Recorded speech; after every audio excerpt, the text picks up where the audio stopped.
Welcome, everyone. Welcome to council meeting of Wednesday, April the 3rd. We'll begin roll call. Everyone's present, and begin with a moment of reflection and respect.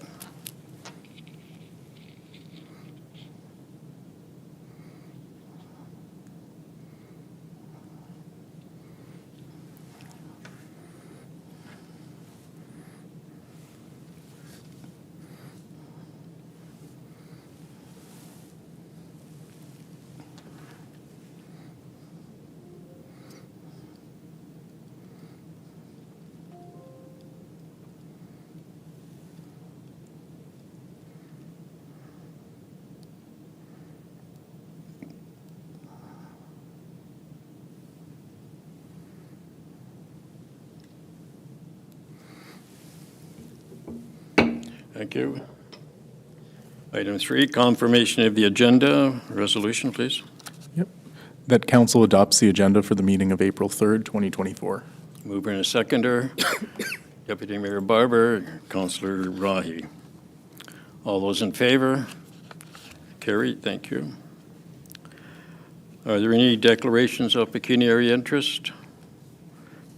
There are no delegations in public meetings. It's item 6, which covers everything from the consent agenda and the minutes to approve. We have a resolution.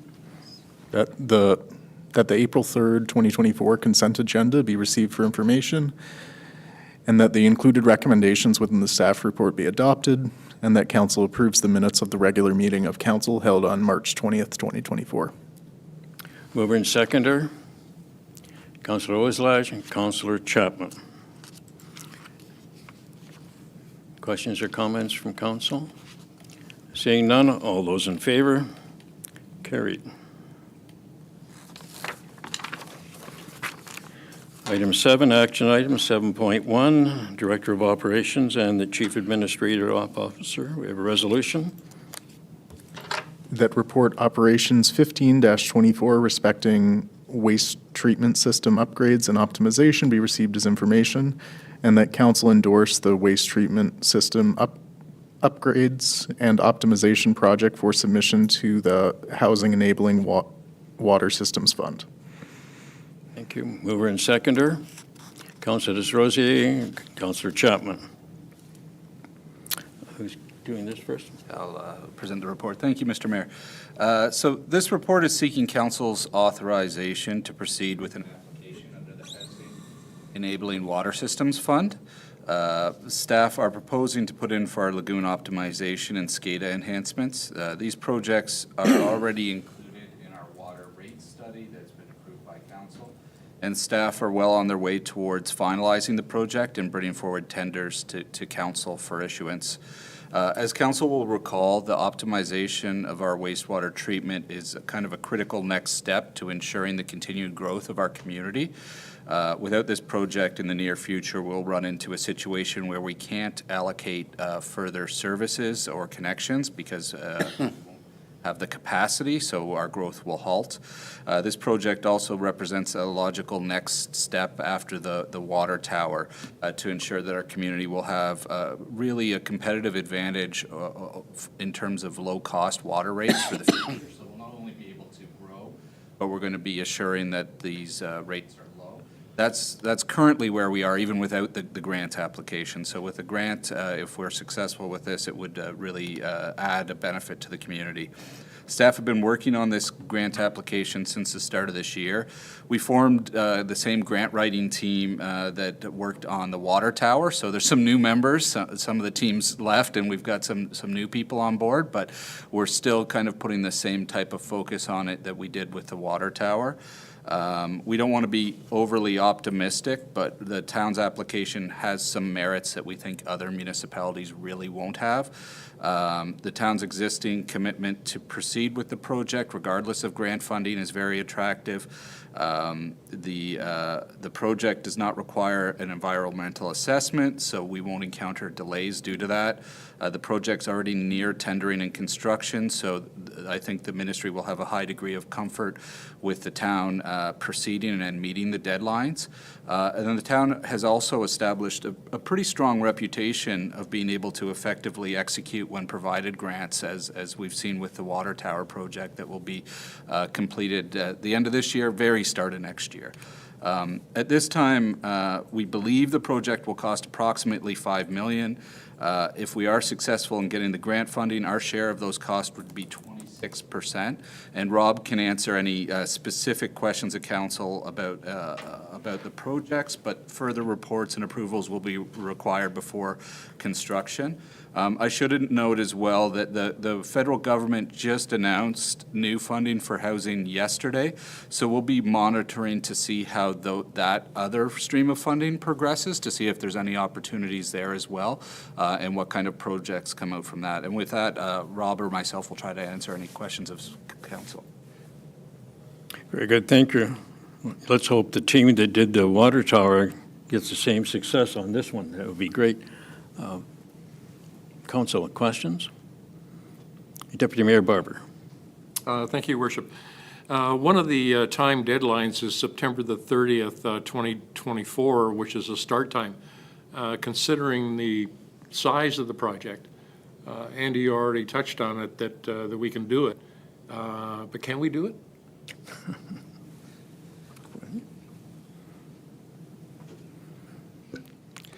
Through your worship, yes, I think we're in a really strong position with this grant application. Council has already committed funds to the strategy report that was commissioned by Aqua, the strategy and optimization. So that was one of the earlier documents that we did that suggested that we didn't need a full treatment, or sorry, a full mechanical plant, that it said that optimization of those lagoons was the best thing for the town to do.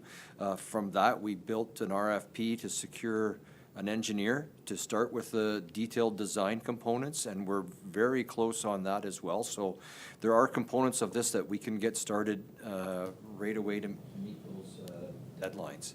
So I think it's a pretty strong application and nothing that we can't deliver on. Follow up, if I may, Your Worship. It's a short turnaround. Are there trades out there to take on a project like this? Through your worship, yeah, some of the work will be specialized given the industry that it's in, but I believe, like the water tower, we sort of timed the market really well. If you recall, I think we're in the same position here. While those other areas might, be one or two reports behind us, if this grant is announced, we're really ready to go to tender, in a couple of months when we finalize the design. So I think we're timing the market, and we're going to hit sort of the sweet spot with the contractors, I believe. That's what we've been led to believe when we've had our meetings with our engineers as well. They have suggested to us that it's a strong application, and we're sort of timing it well. Thank you.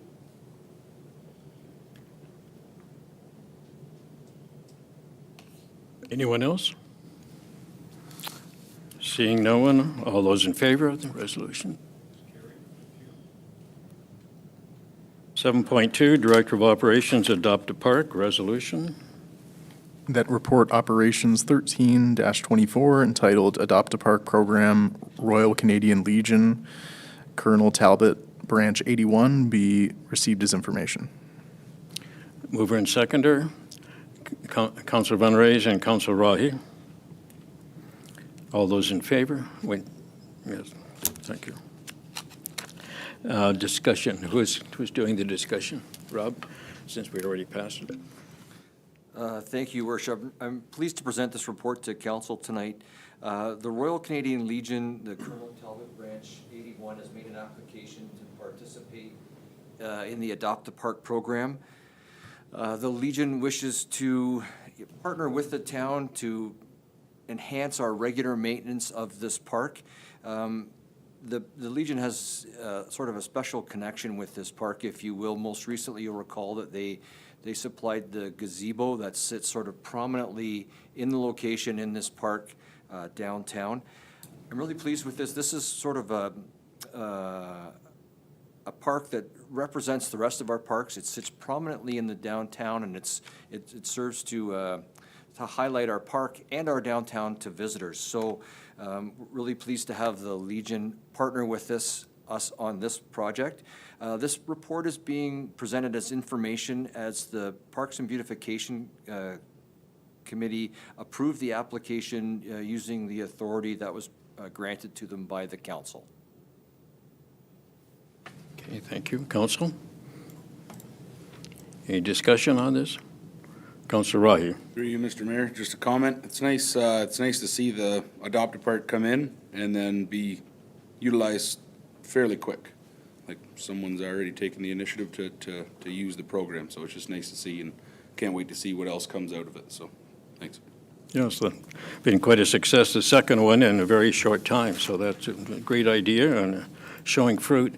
I think Councillor Oslachek and Deputy Mayor Barber will remember a number of years back when there was a report on moving the cenotaph to another part of the park, and luckily we didn't do that. Thank you. Right.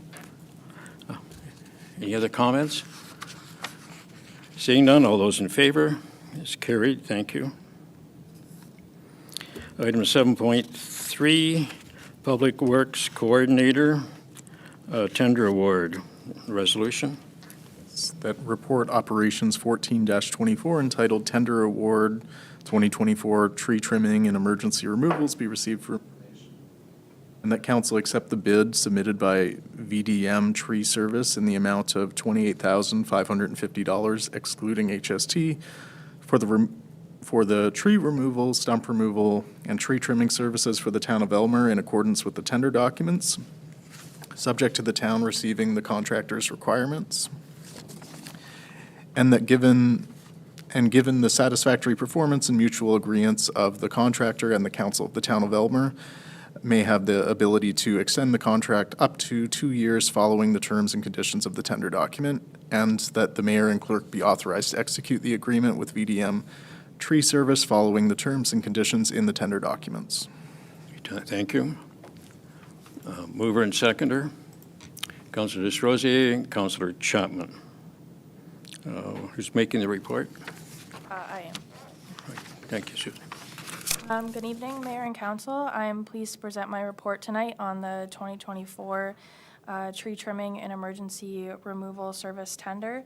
The town relies on a certified arborist for tree services that are beyond the scope of town staff. This tender was issued using an estimate of 12 complete removals, 12 stump removals, and 90 hours of pruning. This was split between the Public Works Department and the Parks and Recreation Department. These estimates are based on previous year's usage of certified arborists. The amount of work is not guaranteed as it varies from year to year. The contractor will only be paid for jobs completed, not the value of this tender.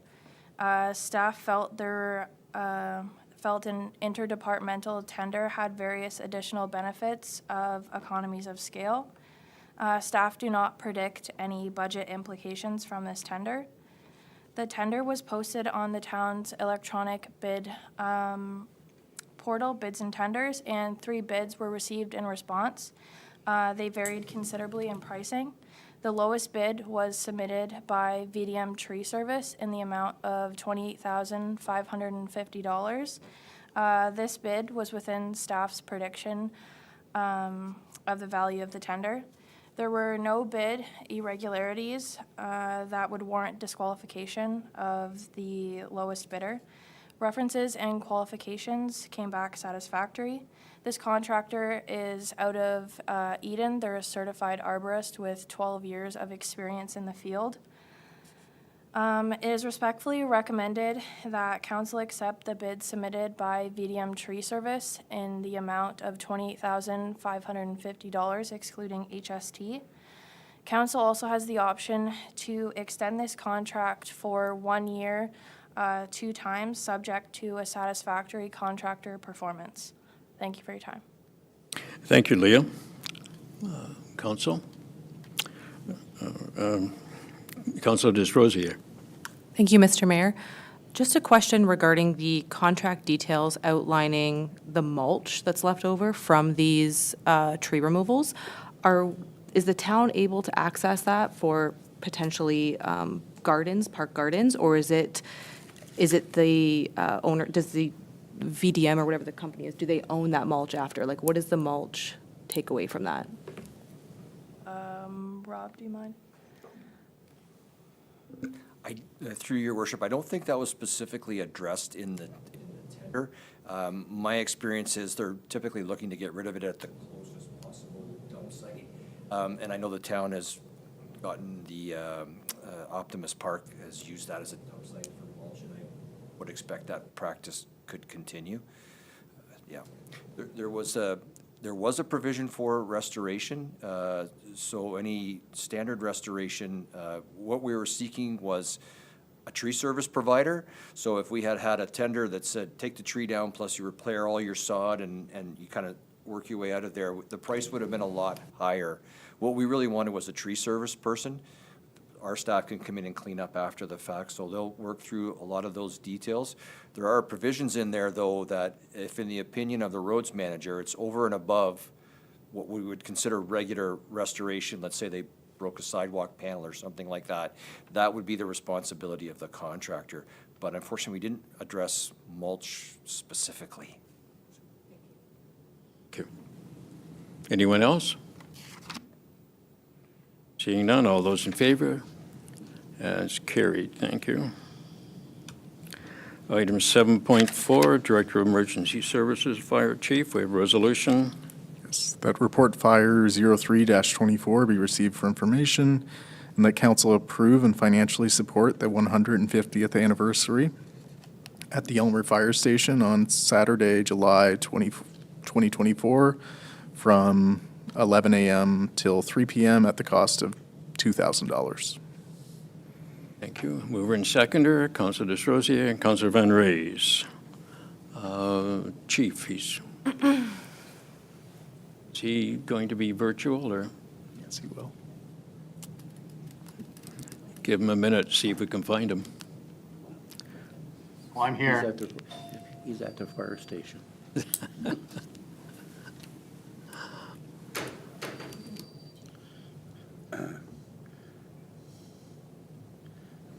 Pete, Chief, you can go ahead with your report. Thank you, Michelle. Good evening, Your Worship, members of council. It's a pretty straightforward report. I think the important part of the report is the points I made in the conclusion, that it's more than just the fire department that's got this 150 years under their belt. It takes council, it takes the community, it takes the firefighters from past and present, and together it's a team to meet the success of 150 years. It's definitely something worth celebrating, and we are looking for council support. It's important to note that the association has also committed to monies towards this. I would make council aware that that would be the maximum. I feel it'll be a little less than that. We're trying to be cost effective while still celebrating with our residents. Keeping an eye on the price tag, of course, is our main concern. So with that, I'll answer any questions that you may have for me. Questions, Council? Deputy Mayor Barber? Thank you, Worship. Chief, where does 150 years for Elmer rank in the area as far as the history of fire departments? That's a great question. I see, I believe it was London last year, celebrated, I believe it was 100, or was it 150? But there's very few. I know where I come from, and someone in my area, there's not too many that have reached that plateau as of this time. So it is quite a landmark, absolutely. Good. Councilor Desrosiers? Thank you, Mr. Mayor. I just want to make a statement that I think this is a great example of a community-led event, and I know a lot of people and a lot of children that are really going to enjoy this event, so I think it's a great idea, and I fully support it. Great, we're looking forward to the celebration. Anyone else? Thank you, Your Worship. Seeing none, all those in favor? Carried, thank you. 7.5, Director of Financial Services. Resolution, please. That report, Finance 06-24, entitled DC Reserve Statement 2023 to 2024, be received for information. Mover and seconder. Councilor Ozlak, Councilor Chapman. We have Heather. Thank you, Mr. Mayor. Through you and to members of council, I just wanted to summarize the report overall. So the opening balance for 2023 was 1.517 million. We had an additional contribution from DCs of 457,000, including interest contribution to this reserve. And for partial amounts withdrawn throughout the year was 143,000, which were related to the population growth study, Parks and Recs master plan, and part of the expansion and optimization of the lagoons that Rob had referred to earlier. So that leaves an unaudited amount of 1.831 million available in this DC reserve to fund the projects for 2024. And with that, I'll answer any questions. Thank you, Heather. Council? Good news report. All those in favor? It's carried. Thank you. 7.6, Director of Legislative Services. Resolution, please. Yes, that report, Clerk 06-24, regarding downtown facade improvement grant application under the Community Improvement Plan, be received for information, and that council approve a grant to Pete's Barber Shop for 50% of the project cost up to a maximum of $1,180. Mover and seconder. Councilor Desrosiers, Councilor Rahi. You're doing the report on? Yes. So the town received this application 3 weeks ago. Staff reviewed it under the Community Improvement Plan, specifically the Downtown Facade Improvement Grant section of the plan. The application itself meets all the requirements of the plan, and this is an example of our Community Improvement Plan filling a gap between Elgin Incentives facade improvements as well as the BIA's facade improvement program. Staff are recommending to council that we approve the grant application. Thank you, Owen. Council. Councilor Chapman. Yes, I just have a proposal that council amends the CIP to include an additional condition, perhaps by adding the following at the end of the second clause. Upon the additional condition that the applicant furnish proof of license and/or registration to carry on the intended business. The reason for requesting this is a new business that we know very little about. And because it is an industry that requires licensing before we give funds to a new business, we just need to be sure that all the right documents are in order before we fund something that's brand Right. new and we know nothing. So you're making an amendment to that effect? Yes. Can we have a seconder for that amendment? Councilor Ozlach, right? Discussion on what Councilor Chapman is talking about. Anyone? Deputy Mayor Barber. Thank you, Your Worship. Not to question the intent of the amendment, but can we do that in our bylaw? Through the mayor, nothing is preventing council from putting an additional condition on the grant funding. Thank you. Anyone else? Councilor Rahi. Through you, Mr. Mayor, does it matter to us what he's doing in there? Like he's trying to improve the downtown core.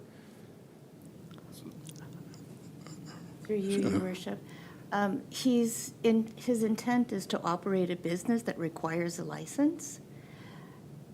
And if there is no license, the health unit is very much involved in the hair industry. And if he's not registered and he has no license, then and the health unit must inspect and approve of what's happening. So that is the reasoning behind it.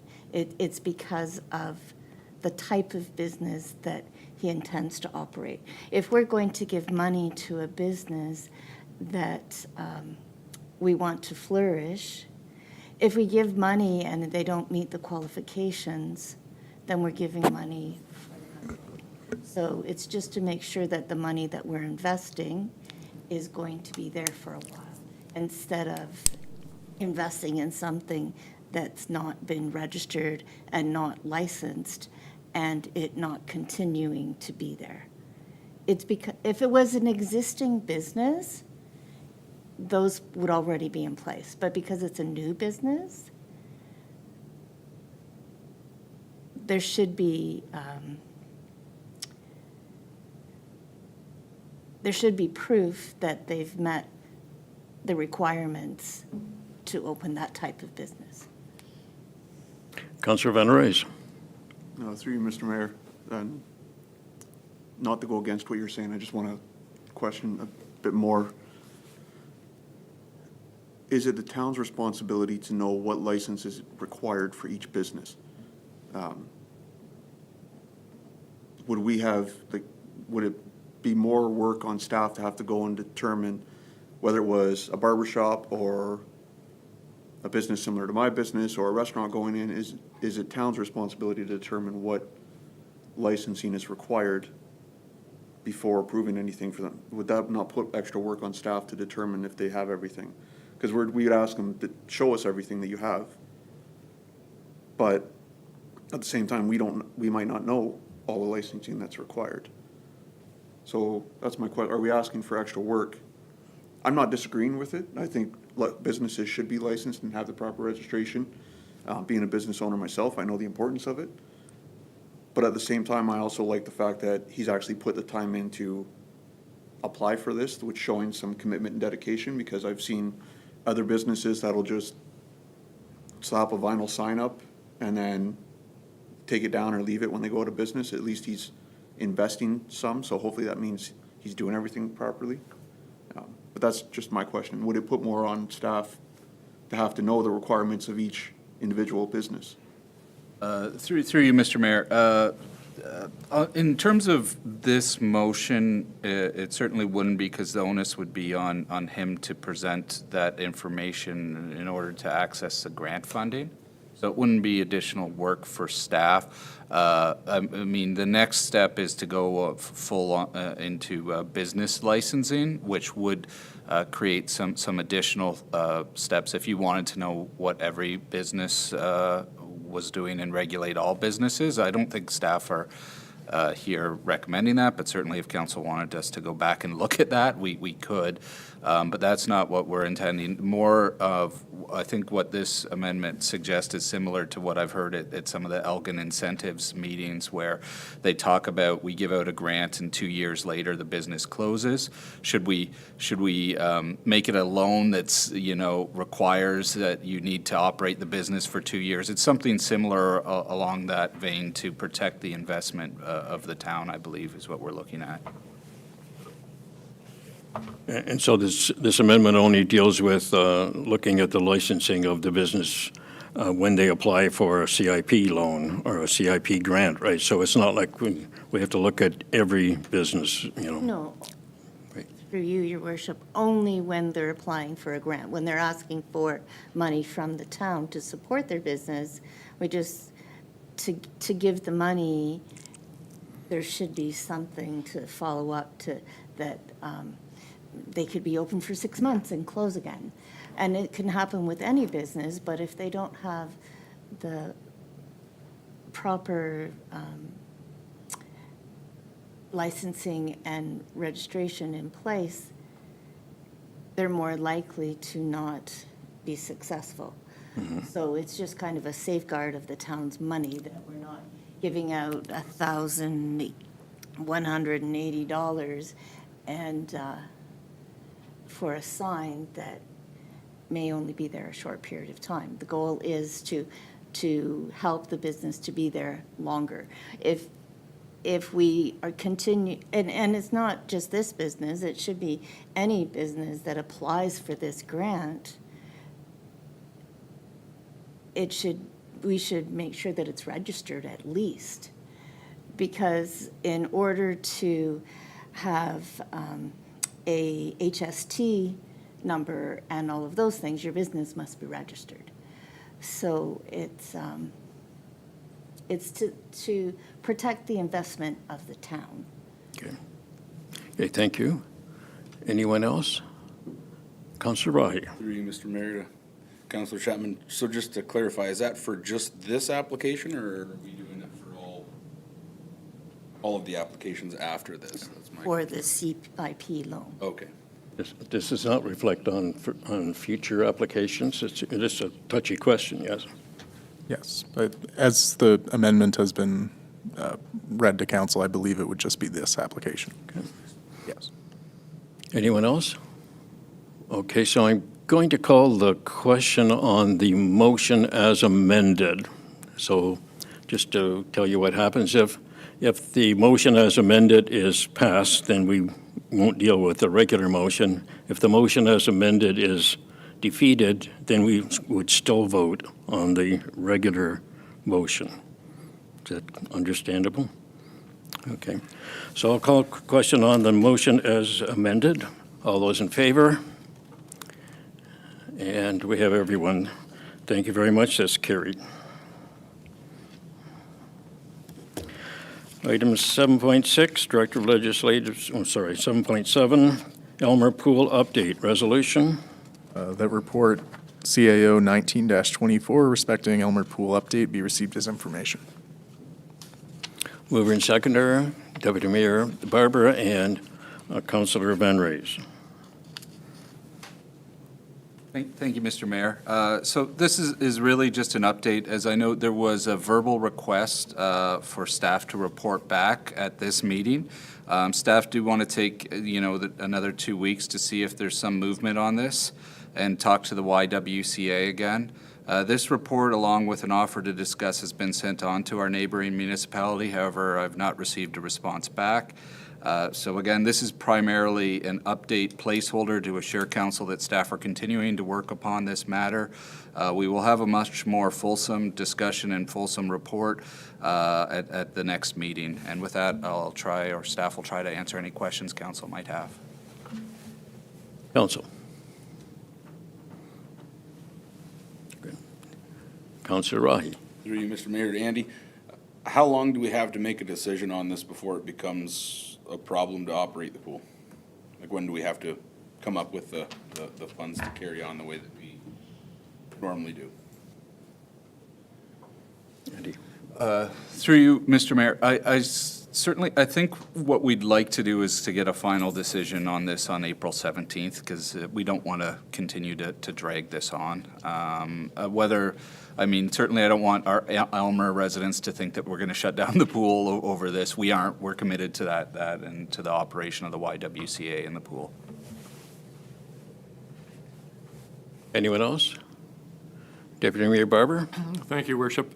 I think that point has to be stressed, that there has never been any thought around this table to shut the pool down. The only consideration is who is paying the cost for the swimming lessons.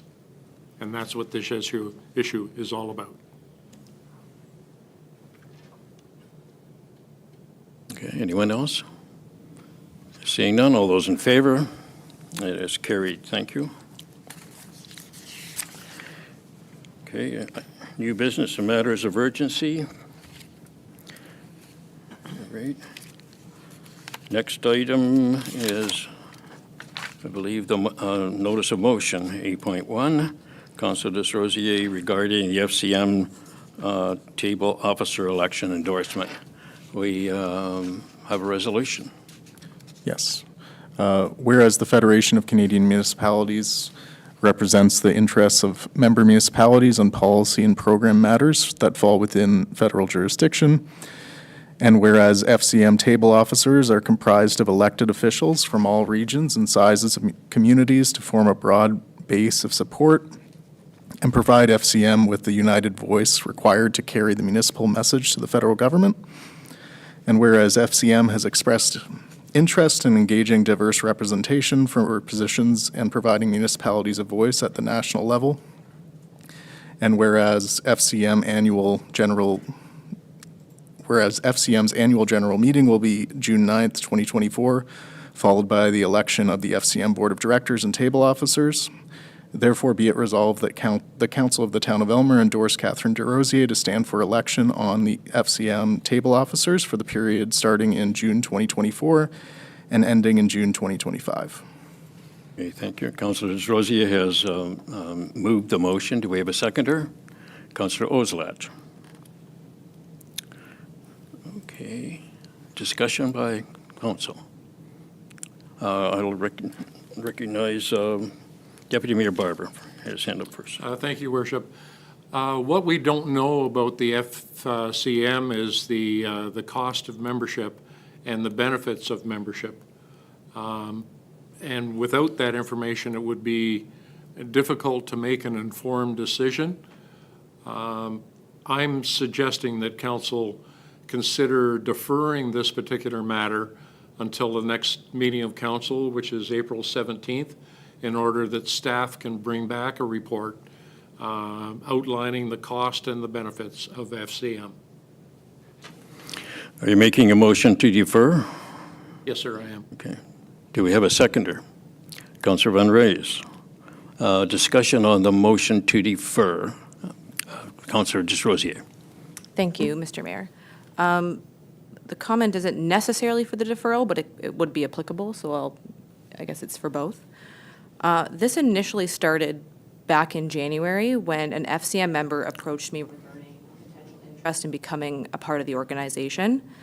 As mentioned in the notice of motion, one of FCM's mandates is to increase diversification within their organization, not only by means of gender, but additionally by age demographic, as well as rural candidacy.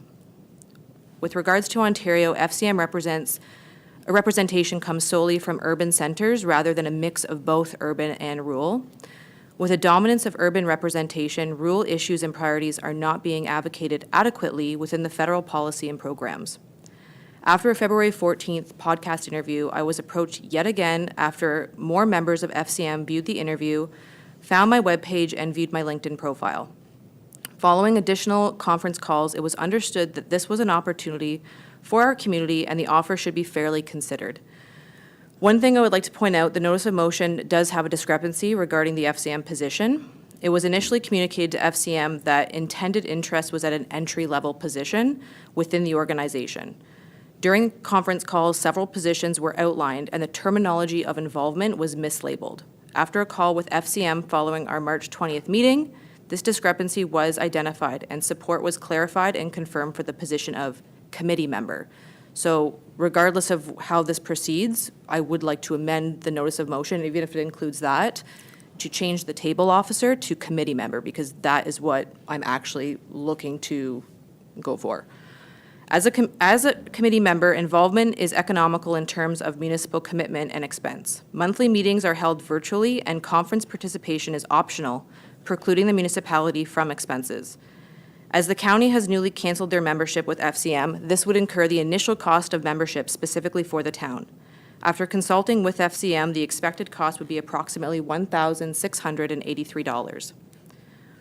While I can sympathize with the perspective of the municipality not wishing to incur membership costs, I am additionally aware of the benefits and the impact this would bring to our community at a larger level. My goal here is to make council aware of the opportunity being presented and allow them and the community a chance to capitalize. Okay, thank you.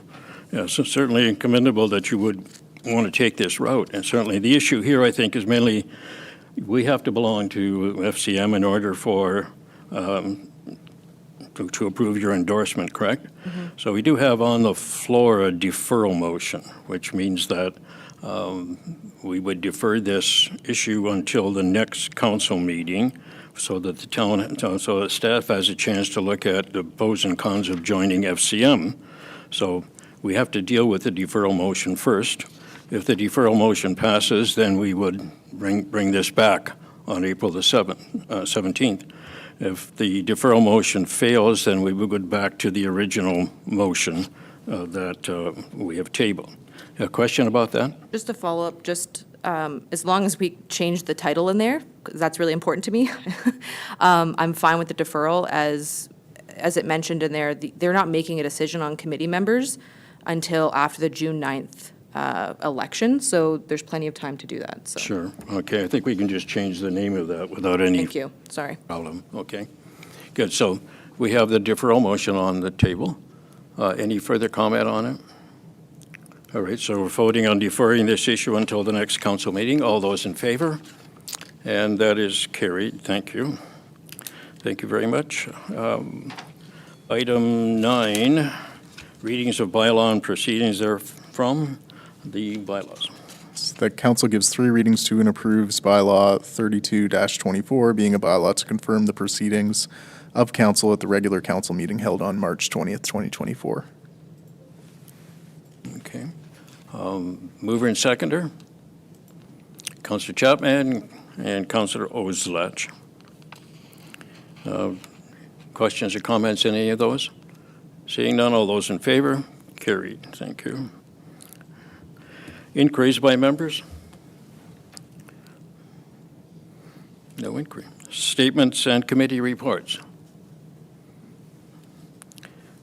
None. Report of the mayor, ditto, none. Notice of motion, and meeting closed to the public, resolution. The council moves into a meeting closed to the public at 7:41 PM to discuss the following matters. Chief Administrative Officer Report, CAO 19-24, CAO Performance Appraisal, and that consideration of these items is closed to the public pursuant to Section 239-2B of the Municipal Act 2001 as amended, as the subject matter pertains to personal matters about an identifiable individual, including municipal or local board employees. Mover and seconder, Councillor Desrosiers and Councillor Rahi. All those in favor? Carried. We'll have a brief recess before we meet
Okay, welcome back, everyone. We have